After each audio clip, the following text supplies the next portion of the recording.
అయినా శోధిస్తాడు వాడు, మన బాధ పెడతాడు, దుఃఖ పెడతాడు, ఒత్తిడి గురి చేస్తాడు, నష్టం చేస్తాడు, నాశనం చేస్తాడు, పాడు చేస్తాడు, పతనం చేస్తాడు. వాడు పనే అది. వాడు నాశన పాత్రుడు అని బైబిల్లో వాక్య సెలవు. వాడు సాతానుడు, వాడు దుష్టుడు, వాడు దుర్మార్గుడు, వాడు అపవాది. వాడు మేలు చేయడానికి కాదు, కీడు చేయడానికి వస్తాడు నీ దగ్గరికి. వాడు అబద్ధాలు ఆడతాడు, మోసం చేస్తాడు, దగా చేస్తాడు.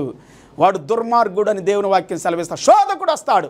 శోధించబడటం వల్ల అనేక సార్లు మనము ఆ యొక్క భయంకరమైనటువంటి విపత్తుల్లోకి వెళ్తున్నాం, నష్టంలోకి వెళ్తున్నాం, నాశనంలోకి వెళ్తున్నాం.